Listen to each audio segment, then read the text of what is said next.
if they would actually watch Donald Trump, listen to his interviews, watch his interview with 60 Minutes from Sunday night, they're going to be amazed to find out, wait a minute, this guy is so much more reasonable and level-headed and compromising than I've been told that he was. Folks, as I've said many times, and I'll say it again, Donald Trump will end up frustrating conservative evangelical Christians more often than he's going to end up frustrating liberal Democrats.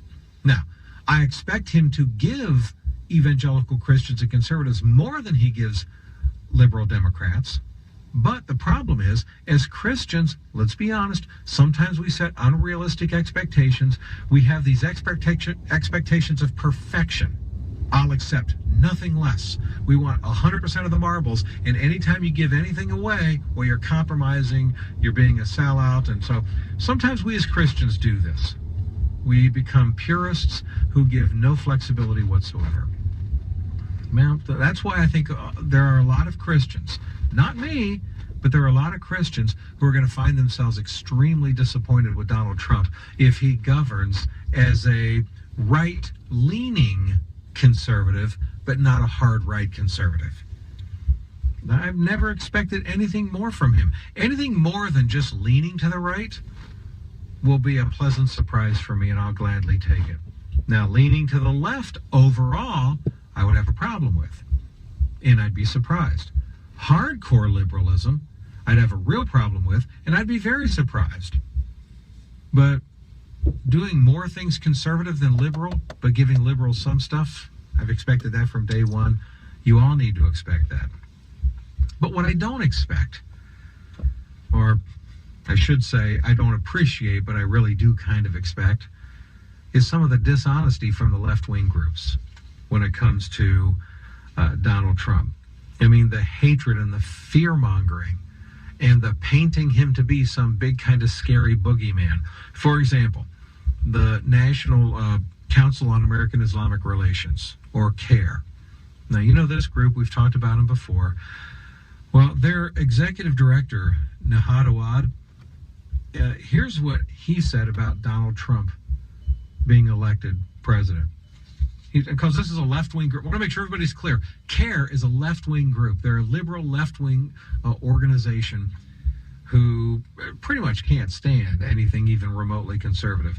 And here's what they said, their head, quote, "Regardless of who won or lost the election, American Muslims are here to stay. We're not going anywhere and will not be intimidated or marginalized." Now, I want you to stop and think about that a moment, folks. Think about the dishonesty in that statement. We're here to stay. We're not going anywhere. See, by making a statement like that, here's what he's doing to all of the Muslims who are part of this group, CAIR. Is basically suggesting to them, Donald Trump has suggested that Muslims need to be kicked out of this country. That if you're Muslim in this country, you can't stay. Isn't that the subtle message that's being put out to the Muslim communities in this country here by CAIR, the leading, the top, the largest Islamic organization in this nation? And their executive director says, American Muslims are here to stay. We're not going anywhere. We will not be intimidated or marginalized. Donald Trump has never once even come close to implying that U.S. Muslims would be deported or should be deported or wouldn't be here to stay or what. That's absurd. And then intimidated. American Muslims won't be intimidated. Really? How? How is President Trump planning on, quote, intimidating Muslims in America? What's he going to do that, quote, intimidates Muslims in America? See, Trump has said nothing about Muslims living here, they're going to be deported or intimidated or nothing like that at all. You know what Trump has said?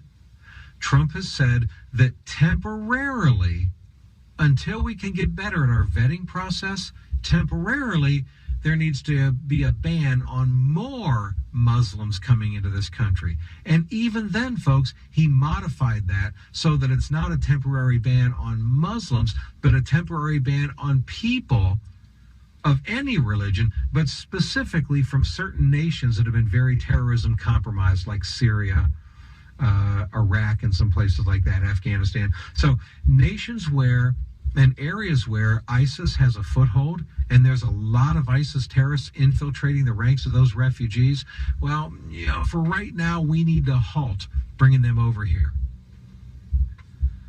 So how does that in any way, quote unquote, intimidate Muslims living in this country now? This is a hyperbole, it's exaggeration, it's fear-mongering from this group to try to create a sense of fear among Muslims living in this country against Donald Trump. It's the same thing the Black Lives Matter movement does toward police. And it's the same thing the Democrats have done toward pretty much anything conservative, and especially Donald Trump.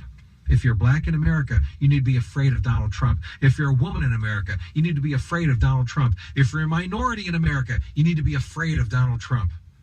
If you have a pulse, you need to be afraid of Donald Trump. The only people that need not fear Donald Trump are the KKK, white Aryan nation, racists, and rich people. Those are the only ones that need not fear Donald Trump. Everybody else, be afraid, be very afraid. This is the game they play on the left. And it just divides this nation. And that's why I say we shouldn't be shocked that you see people out there right now crying in college campuses going, I'm afraid. Gay people, I'm afraid. What are you afraid of? What do you think Donald Trump is going to do? Sign an executive order ordering gay people to be executed? Is that really what you think? Well, but he's anti-gay. Okay, what's he going to do? Did you watch his 60 Minutes interview? It's evangelical Christians who aren't happy with his answer. What did he say about gay marriage? He said, look, the Supreme Court's already decided, and I'm fine with it. End of story, next issue. That's it. So gay people in America, what are you, quote, afraid of? Think it through. Anyway, Awad, the executive director of CARE, then went on to say that he expects Trump to reach out, quote, especially to the communities that have felt threatened by his rhetoric. Not only the Muslim community, but Latinos, Mexicans, African-American communities. Okay, really? Threatened? In what way? In what way? What community has Donald Trump, quote, threatened? I mean, think about it. The gay community, I just told you about that. How has he, quote, threatened the gay community? Okay. Latinos, Mexicans, how has he threatened Latino communities in America right now?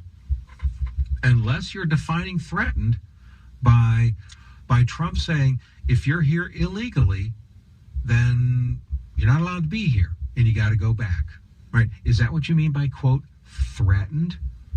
Well, if you're here illegally, if you're occupying land that you're not legally allowed to occupy, then is it really a, quote, threatening attitude toward an entire community, toward an entire race of people, toward the entire Latino community in America, because Donald Trump says that illegal immigration has to stop? We're going to build a wall to keep more illegal immigrants from coming over here? And notice in the 60 Minutes interview, what did he even say? When Leslie Stahl asked him, what about the illegal immigrants that are here right now? What about the ones that are here right now? Are you going to deport them? Notice what Donald Trump didn't say. He didn't say, yep, I'm doubling down on that. We're going to put together a deportation force. Oh, you know what he said? He said, I'll worry about that later. Right now, I want to get a wall built to stop more illegal immigrants from coming in. And I'm going to make sure to get the criminal element of illegal immigrants that are here right now. We're going to take those that are committing further crimes, and we're going to fast track them out of the country. And then when she said, what about the ones that are here right now? I says, you know what? We'll get these other things taken care of first, and then we'll deal with that later. Folks, isn't that kind of a reason? If you're a Latino American in this country, whether you're here legally or even if you're here illegally in this country, if you're an illegal immigrant, let alone a legal Latino American in this country, how is that not a reasonable position on Trump's part? Where's the, quote, intimidation? Where's the fear that people should be feeling, huh? Where's the threatening language? People say, well, it's what he said way back when he launched his campaign a year and a half ago. Remember when he said that Mexicans are rapists and drug dealers? It's not what he said. He said of the immigrants coming into this country from Mexico, he said many of them are rapists and murderers and drug dealers. And he's right. He also said many of them were good people, decent people. But that got turned into Trump called all Mexicans rapists. He did no such thing. But that's how the press has reported it. And then, as Kara said, African-American communities that feel threatened by Donald Trump. All right, let's stop and think this through for a moment. In what way is Donald Trump threatening to African-American communities? Stop and think about it. What is the answer to that? How is he, quote, threatening to African-American communities? Because Donald Trump says he wants to invest in black communities to try to create more jobs? Is that what you mean by threatening? Because Donald Trump says he wants to be a law and order president to crack down on crime in this country? Well, let's be honest. African-American communities tend to have, statistically, the higher percentages of crime. But you know what that also means? It means they also have the highest percentages of crime victims. Donald Trump saying he wants to be a law and order president means that he wants to protect African-American communities from crime, doesn't he? How is that threatening to African-American communities?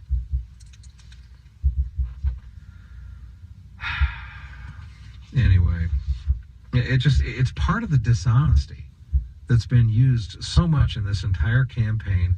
And the left is going to continue to do this. They're going to paint Donald Trump as some scary boogeyman that everybody has to be afraid of.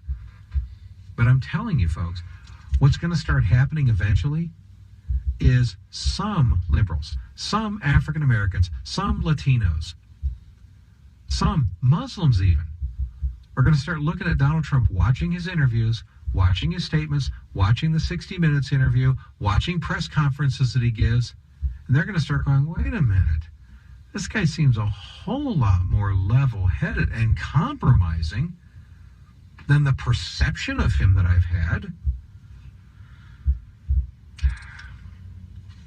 Anyway, you're listening to The Bob Dutko Show.